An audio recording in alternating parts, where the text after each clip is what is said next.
ఉదయగిరి నియోజకవర్గం సమన్వయకర్త మేకపాటి రాజగోపాల్ రెడ్డి ఆధ్వర్యంలో బెంగళూరులో ఆత్మీయ సమావేశం జరిగింది.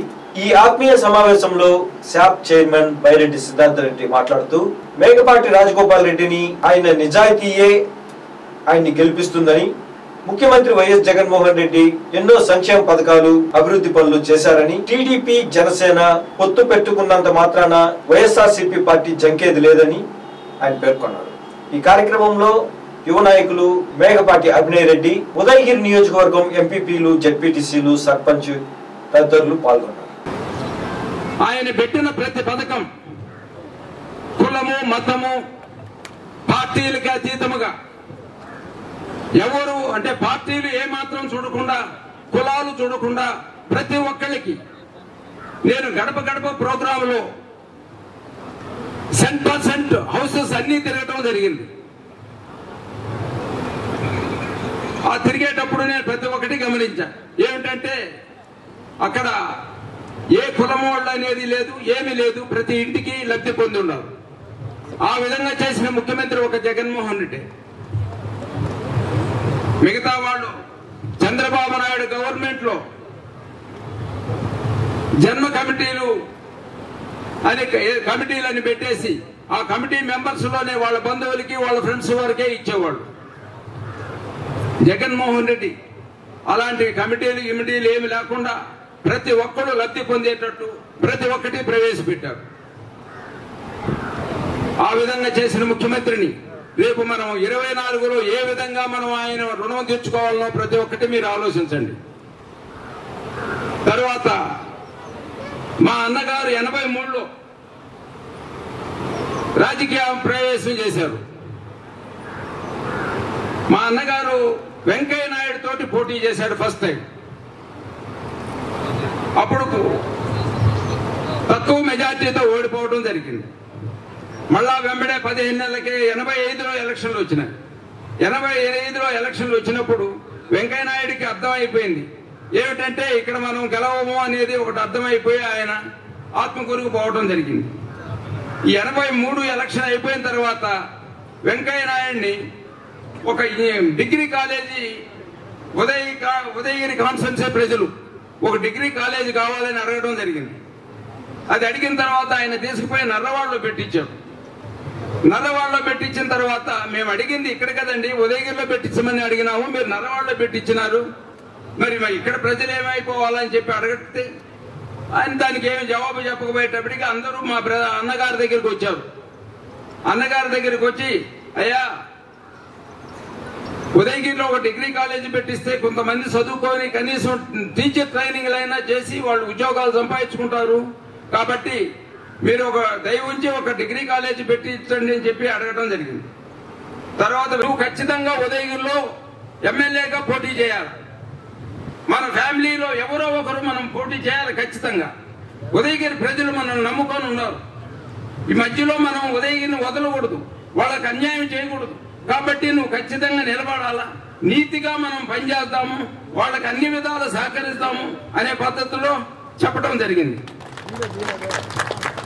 నేను ఆ ఉద్దేశంతో మా అన్నగారి మాటకి నేను సరే అని ఒప్పుకున్నాను. నేను సరే అని ఒప్పుకున్న తర్వాత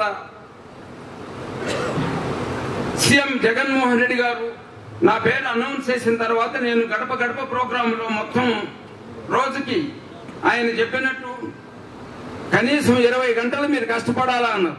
20 గంటలు కాదు, మా అన్నగారు చెప్తున్నారు 20 గంటలు కాదండి, మీకు అబ్జెక్షన్ లేకపోతే 24 గంటలు కష్టపడతారని మా అన్న సీఎం గారికి చెప్పడం జరిగింది.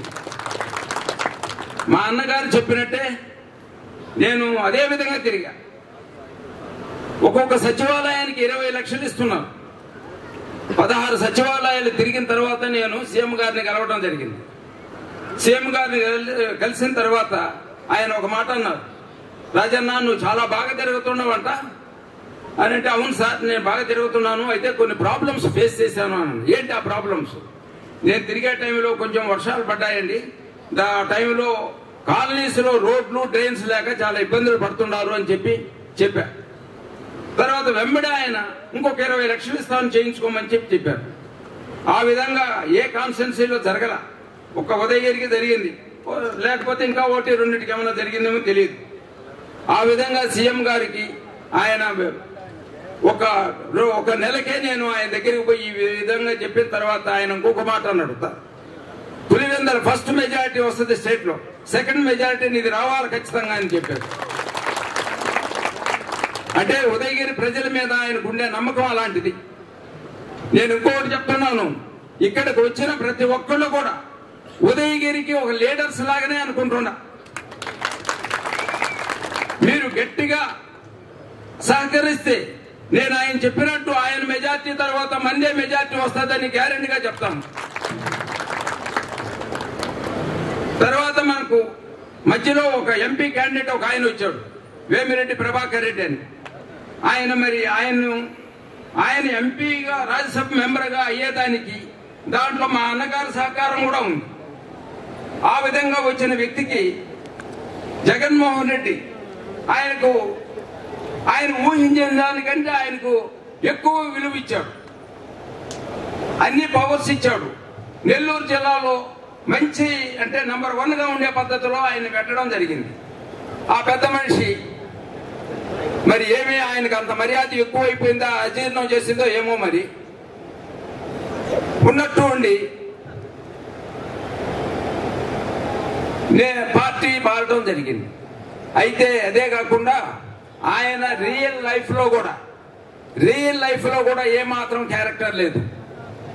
అదే విధంగా రాజకీయంలో కూడా క్యారెక్టర్ లేకుండా ప్రవర్తించాడు. ఇటువంటి క్యారెక్టర్ లేని మనుషుల్ని ఏ విధంగా చూడాలో మీరే అర్థం చేసుకోండి. మనకు విజయసాయి రెడ్డి చాలా మంచి వ్యక్తి, ఎంపీగా ఆయన నిలబడుతున్నాడు. తర్వాత నాతో పోటీ చేయబోయే వ్యక్తి అతను అమెరికాలో ఉంటాడు. అమెరికాలో ఉండే వ్యక్తి కావాలో ఇక్కడ మీకు ఎప్పుడు మీ కళ్ళ ముందు ఉండే వ్యక్తి కావాలో మీరే ఆలోచించుకొని ఏదైనా న్యాయం మీరే చేయండి. మేకపాటి గౌతమ్ రెడ్డి గారు, అభిమానం అనేది ప్రతిరోజు చెప్పుకునేది కాదు. జగన్ సార్ మంచి చేసినాడు కదా అని చెప్పి ఓటర్లు కూడా ప్రతిరోజు మేము వేసేది ఫ్యాన్కే అని తిరిగారు ఎవరు కూడా. ఆ సమయం వచ్చినప్పుడు చూపిస్తారు ఎవరైనా కూడా అభిమానం అంటే ఏంది అనేది. అదే రకంగా మేకపాటి కుటుంబం పైన నాకున్నటువంటి అభిమానాన్ని చూపించుకునేదానికి ఇది ఒక అవకాశంగా నేను భావిస్తున్నాను. ఎందుకంటే నేను కూడా రాజకీయంగా ఏ పార్టీలో ఖాళీగా తిరిగేటువంటి, కనిపించే కేసులు పెట్టేటోళ్ళు నా పైన. అటువంటి పరిస్థితుల్లో బాగా ఇబ్బంది పడేటువంటి, కుటుంబంలో కూడా చాలా బాధలు. మా అమ్మ నాయన కూడా కనిపిస్తే తిట్టేటోళ్ళు నన్ను, నువ్వు మంచివేనా ఏంద్రా, రోజు నీ పైన కేసులు ఏంది మా గీతల్లో పేని. తెలుగుదేశం పార్టీ వైపు చూసిన మధ్యలో ఏమో నా పార్టీ అధికారంలో ఉంది కదా ఎట్లుంటుందో మా పరిస్థితి అని. ఏ నాయకుడిని చూసినా నీ కాడ లెక్క ఉంది అని అడగడం మొదలుపెట్టా. అమ్మ నా వయసే 22 ఏళ్ళు, 23 ఏళ్ళు, లెక్క చూస్తారా నా కాడ.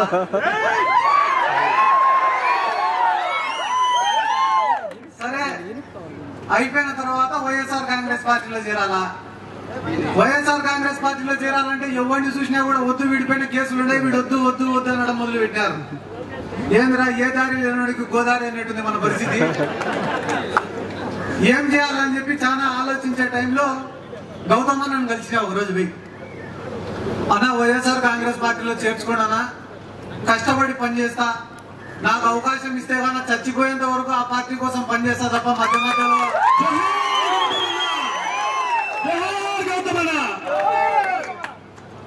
కష్టపడి పనిచేస్తా తప్ప మధ్యలో పార్టీలు కండువాలు మార్చే బాపతి కాదన్నా నేను. ఒక అవకాశం ఇవ్వనని అడిగినా. నేను అడిగితే సిద్ధార్థ చాలా మంది వ్యతిరేకిస్తున్నారు నేను చేర్చుకోవాలంటే ఏం చేయాలని అడిగినాడు. అన్న సచిన్ టెండూల్కర్ కైనా ఒక అవకాశం ఇస్తేనే ఒక అవకాశం ఇచ్చి ఒక నెల రోజులు చూడన్నా, ఒక బహిరంగ సభను ఏర్పాటు చేస్తా, ఆ బహిరంగ సభకు నువ్వే ముఖ్య అతిథిగా రా అన్న. జనాలలో స్పందన ఉంది, సిద్ధార్థ రెడ్డి మావాడని చెప్పి ప్రజలు యాక్సెప్ట్ చేస్తున్నారని అనుకుంటేనే నాకు అవకాశం ఇవ్వండి అన్నా, లేకుంటే వద్దు అని చెప్పిన. సరే పాపం ఏం కష్టం చేసినాడో ఏమో, ఏం చెప్పుకున్నాడో ఏమో జగన్ సార్కి చెప్పి ఒప్పించినాడు. జగన్ సార్ కూడా అదే రకంగా నన్ను దగ్గరికి తీసుకున్నాడు. ఈ రోజు నేను ఈ స్థాయికి ఎదిగేదానికి ఆశీర్వదించినాడు జగన్ సార్. గౌతమ్ అన్నని పిలిచి నందికొట్కూరులో 20,000 మందితో మీటింగ్ పెట్టినా. పెడితే పాపం మీటింగ్కి రావడమే కాదు, పోయి జగన్ సార్ కూడా చెప్పినాడు, సార్ అసలుని పట్టుకున్నాం సార్, మనం కూడా ఈ పిల్లోడికి లిఫ్ట్ ఇవ్వాల్సినటువంటి అవసరం ఉంది సార్ అని చెప్పి నా వెన్ను తట్టి ప్రోత్సహించినటువంటి వ్యక్తి మేకపాటి గౌతమ్ అన్న. కాబట్టి నేను చనిపోయేంత వరకు కూడా ఆయన పేరు గుర్తు పెట్టుకోవాల్సిందే అని చెప్పి ఈ సందర్భంగా నేను మీకు అందరికీ గుర్తు చేసుకుంటూ, ఒకటి ఏమరా అంటే ఇప్పుడు కరెక్ట్ భోజనం టైంలో వదిలినారు నన్ను.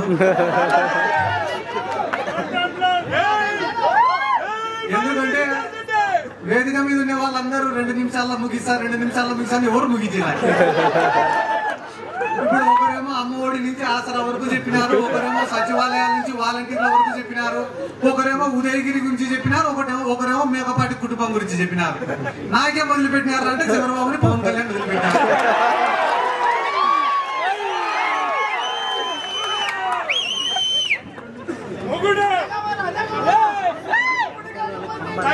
ఇప్పుడు ఆయన ఎవరో స్టేజ్ పైన నిలబడి మాట్లాడిన ఆయన కూడా తెలుగుదేశం చచ్చిపోయింది, తెలుగుదేశం చచ్చిపోయింది అని చెప్తున్నాడు.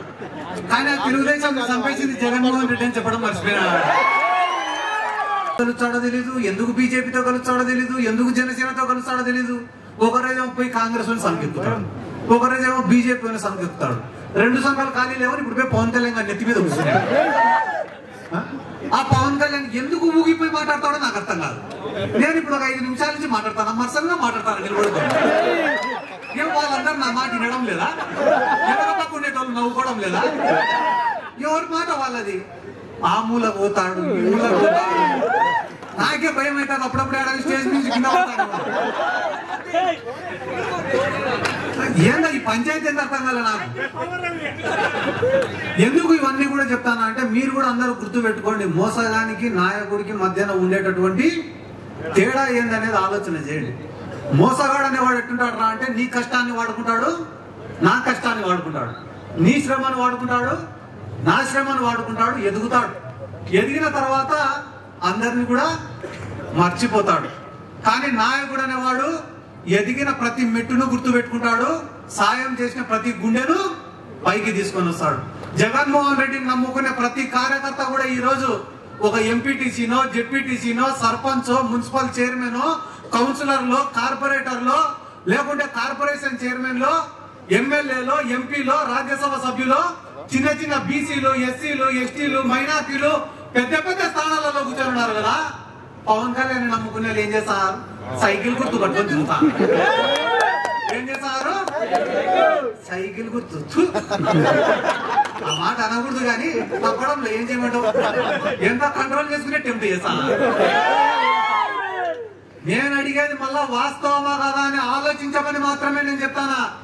వైసీపీ చెప్పేది వినండి, తెలుగుదేశం వాడు చెప్పేది వినండి, జనసేన వాడు చెప్పేది వినండి.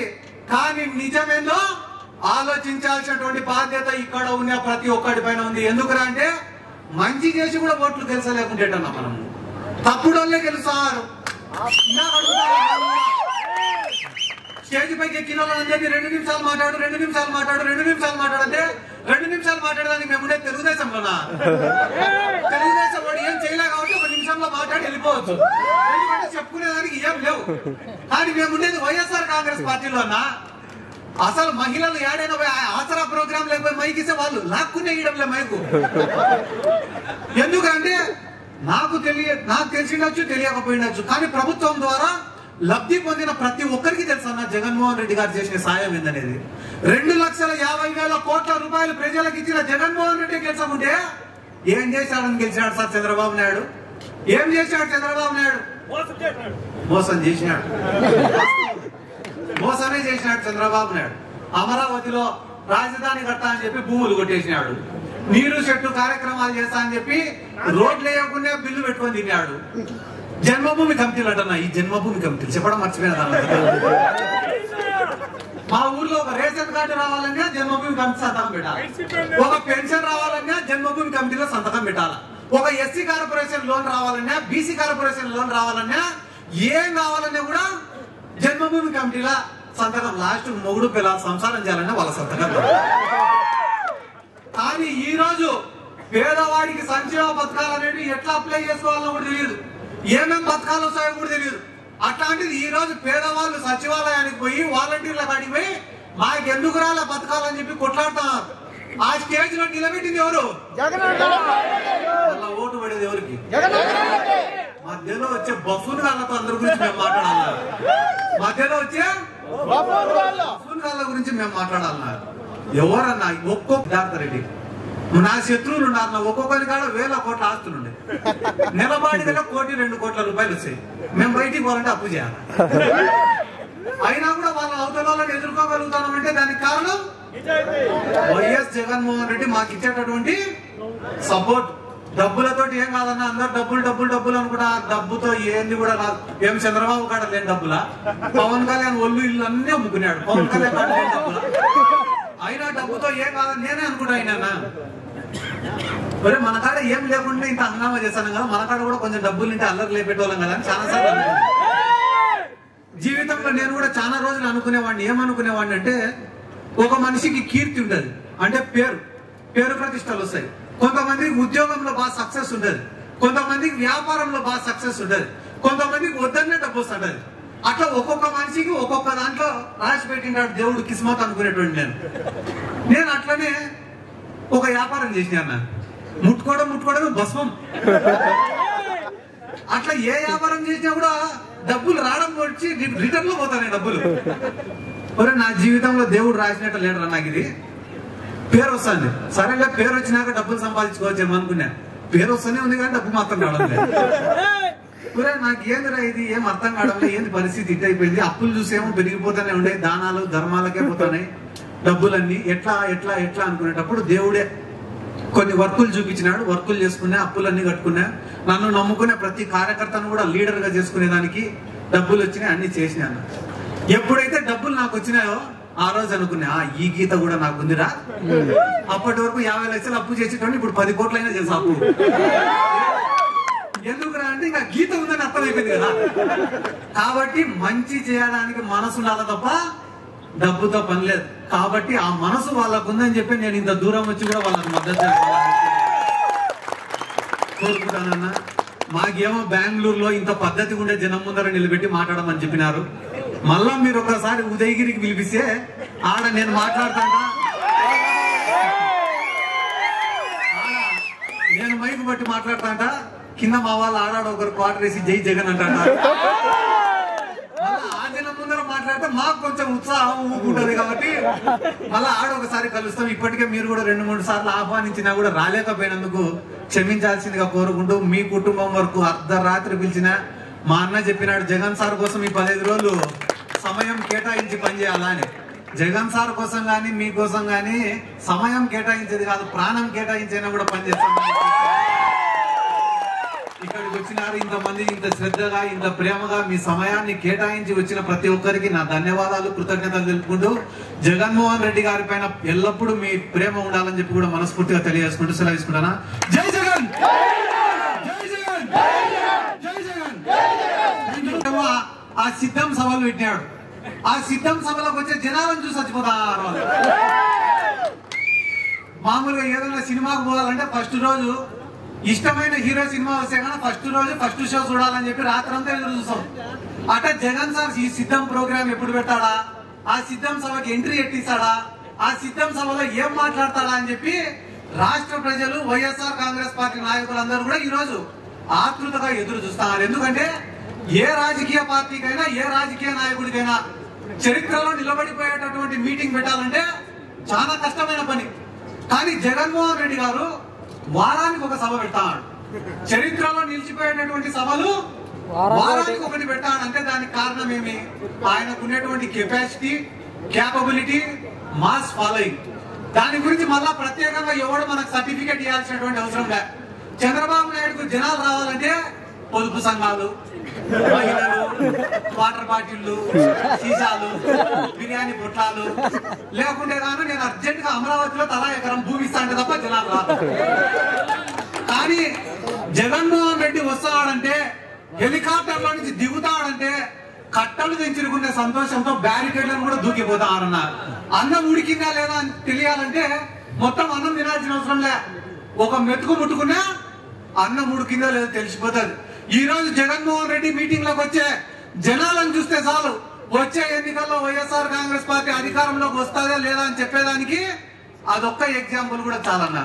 ఎందుకు మీకు ఇవన్నీ మాటలు చెప్తున్నా అంటే గడిచిన 13 సంవత్సరాలుగా జగన్మోహన్ రెడ్డి గారు మనందరి కోసం కాంగ్రెస్ పార్టీతో విభేదించినాడు, మనందరి కోసం వైఎస్ఆర్ కాంగ్రెస్ పార్టీని స్థాపించినాడు, మనందరి కోసం 16 నెలలు జైలు జీవితం అనుభవించినాడు, మనందరి కోసం ప్రతిపక్ష నాయకుడిగా అవమానాలు పొందినాడు, మనందరి కోసం 3600 కిలోమీటర్ల పాదయాత్ర చేసినాడు, మనందరి గౌరవం కాపాడాలని చెప్పి ప్రతి ఇంటికి కూడా సంక్షేమ పథకాలు ఇచ్చినాడు. ఈ రోజు మళ్ళీ మనందరి కోసం దేశంలో ఉండే పెద్ద పెద్ద శక్తులతోటి కొట్లాడేదానికి సిద్ధమైనాడు.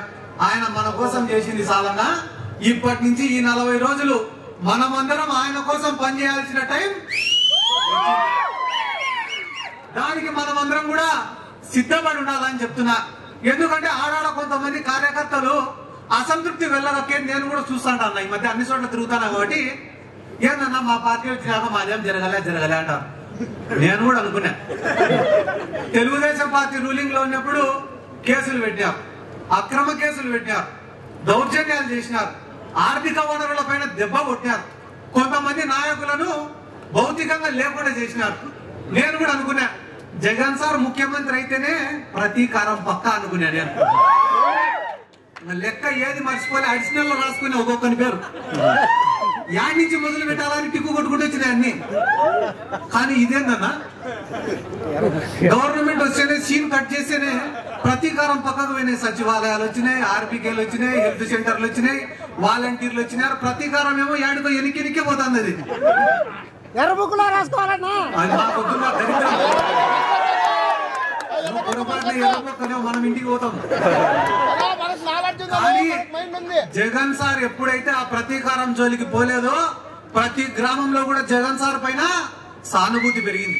ఏ రోజైతే ప్రతీకారం అనేది పక్కన పెట్టినాడో ఈ రోజు గ్రామాలలో సానుభూతి అనేది పెరిగి బ్రహ్మరథం పడుతున్నారు. గెలుపంటే తిరిగి కొట్టడం కాదు, తిరుగులేనంత ఎదగడం అని నేర్పించిన నాయకుడు వైఎస్ జగన్మోహన్ రెడ్డి. ఎందుకంటే ఈ రోజు సిద్ధార్థ రెడ్డి గారు ఎదిగినాడు, చాలానే ఎదిగినాడు, పర్లే ఆడాడు గుర్తుపడతారు. ఈ బెంగళూరులో కూడా ఆడాడ సెల్ఫీలు అడుగుతారు నన్ను. కానీ నేను ఈ స్థానంలో నిలబడినా అంటే దానికి కారణం వైఎస్ జగన్మోహన్ రెడ్డి గారు, వైఎస్ఆర్ కాంగ్రెస్ పార్టీ. దాన్ని మర్చిపోతే ఎవరికి కూడా ప్రగతులు ఉండవు. ఈ రోజు చాలా పార్టీలు అడుగుతాయి, ఏం సిద్ధార్థ మా పార్టీలో ఒక ఎమ్మెల్యే టికెట్ ఇస్తామని. కానీ ఈ స్థానానికి రావడానికి గల కారణం ఏం లేనప్పుడు మనల్ని ప్రోత్సహించినోడు గొప్పోడు, అన్ని ఉన్నప్పుడు ఎవడైనా పిలుస్తాడు. ఏముంది దాంట్లో? ఈ రోజు 4 మంది ఎంపీలు పోయినారు తెలుగుదేశం పార్టీకి. వాళ్ళని 10 మంది గుర్తుపడతారన్నా, వాళ్ళని ఎంపీలుగా చూస్తారన్నా, వాళ్ళ కాడ డబ్బులని 10 మందికి తెలిసిందన్నా, దానికి కారణం వైఎస్ జగన్మోహన్ రెడ్డి, వైఎస్ఆర్ కాంగ్రెస్ పార్టీ. దాన్ని మర్చిపోయి వాళ్ళేమనుకుంటున్నారు, సొంత బలం అనుకుంటున్నారు. మా కాడ లెక్కుంది కాబట్టి చంద్రబాబు నాయుడు పిలుచుకున్నాడు అనుకుంటున్నారు. మా పైన చంద్రబాబు నాయుడుకి విపరీతమైన లవ్వు అనుకుంటున్నారు. చేరినాక తెలుస్తుంది లవ్వు లేదా. మీరు ఒక 2 నెలలు ఉంటే మీరు ఎంతసేపు ఇక 1 సైడ్ లవ్వే. మీరు చంద్రబాబుని ప్రేమించాల్సిందే, ఆయన ప్రేమించాడు. మా నియోజకవర్గంలో కూడా మొన్న ఒకటి చెప్తాడు, నేను పోయి చంద్రబాబు నాయుడిని కలిసి వచ్చినా పాపం నన్ను చూస్తేనే కన్నీళ్లు పెట్టుకొని దగ్గరికి తీసుకున్నాడు. చంద్రబాబు అంటే రైతుకి కూడా 40 ఏళ్ళు కాపురం చేసిన ఆయన భార్యకే తెలియదు ఆయన ఏడుస్తాడో అట్లా అంటాడు. నిన్ను చూసి నవ్వుతాడంటే అయ్యే పని, ఏడుస్తాడంటే అయ్యే పని, ఎటన్నా మీరు ఎవరు నువ్వు అంటే. ఇట్లాంటి వ్యక్తులందరూ పార్టీని విడిచిపెట్టి పోతే కూడా ఒకటి నేను చెప్పదలుచుకునేది ఏమరా అంటే, మళ్ళా మీ కుటుంబం గురించే చెప్పాలన్నా. పార్టీ వచ్చిన మొదటి రోజు నుంచి ఈ రోజు వరకు ఆ పార్టీ కోసం కష్టపడతా అనే కుటుంబం మెగా పార్టీ కుటుంబం. వాళ్ళు పూటకు ఒక కండువా మార్చేటోళ్ళు కాదు, వీలైతే సాయం చేసేటోళ్ళే తప్ప ఎవరి దగ్గర నుంచి ఏం ఆశించేటోళ్ళు కాదు. ఎందుకంటే డబ్బులు అందరి కాడ ఉన్నాయి ఈ కాలంలో. ఆ కోకాపేటలో ఎకరం ఉంటే 100 కోట్లు. ఎవరి కాడ డబ్బులు లేవు, డబ్బుకు విలువ లేదు. డబ్బు ఉండడం ముఖ్యం కాదు, ఆ డబ్బును ఖర్చు పెట్టే గుణం కూడా ఉండాలా. 10 మందికి సాయం చేసేదానికి ఆ గుండె కూడా ఉండాలా. ఆ గుండెను మనం బతికించుకోవాలా ఈరోజు. కాబట్టి అందరం కూడా మేకపాటి కుటుంబానికి అండగా నిలబడాల్సినటువంటి అవసరం ఉంది. ఆయన ఆ పక్క తెలుగుదేశం క్యాండిడేట్ ఎవరు నాకు తెలీదు. మీరు అనుకోకండి, ఎవరు నువ్వు ఒక పేరు చెప్తాను కానీ ఆడ టికెట్ ఇచ్చేంత వరకు నమ్మకంలో ఎవరికి పొత్తులో భాగంలో పోయినా పోతాయి. ఆయన ఎవరు అమెరికా నుంచి వచ్చినాడని ఇప్పుడే చెప్తున్నారు. నాకు ఏమన్నా ఆయన వర్చువల్ లో ఓట్లు అడుగుతాడేమో నాకు తెలియదు. ఏందన్నా లెక్కలో ఉండే పెద్ద బొక్కలు కూడా బయటకు వస్తాయి. ఏ పార్టీకైనా ఏ రాజకీయ పార్టీకైనా ఒక పార్టీ, ఒక నాయకత్వం, ఒక సిద్ధాంతం అనేది ఉండాలి. ఏ రాజకీయ పార్టీ పుట్టినా కూడా ఒక సిద్ధాంతం కోసమే పుట్టింటాయి. కూడు గూడు గుడ్డ అని చెప్పి ఒక పార్టీ పుట్టింది. తెలుగువాడి ఆత్మగౌరవం కోసం అని చెప్పి ఒక పార్టీ పుట్టింది. పెట్టుబడిదారులకు వ్యతిరేకంగా అని చెప్పి ఒక పార్టీ పుట్టింది. సమసమాజ స్థాపన అని చెప్పి ఒక పార్టీ పుట్టింది. వైఎస్ఆర్ ఆశయ సాధన కోసం అని చెప్పి ఒక పార్టీ పుట్టింది. తెలంగాణ రాష్ట్రాన్ని సాధించడమే ధ్యేయం అని చెప్పి ఒక పార్టీ పుట్టింది. ఏ సిద్ధాంతం లేని పార్టీ కూడా ఒకటి ఉంది, అది జనసేన పార్టీ. చంద్రబాబు నాయుడు ముఖ్యమంత్రి చేసేదానికి పుట్టిన పార్టీ చంద్రబాబు ఏంటి పెట్టుకునే పార్టీ. కాబట్టి ఏ పార్టీకైనా కూడా ఒక సిద్ధాంతం అనేది ఉంటుంది. ఆ సిద్ధాంతాలను మర్చిపోయి పనిచేసినప్పుడు ఆ పార్టీలు పుట్టగతులు లేకుండా పోతాయి. ఈరోజు చంద్రబాబు నాయుడు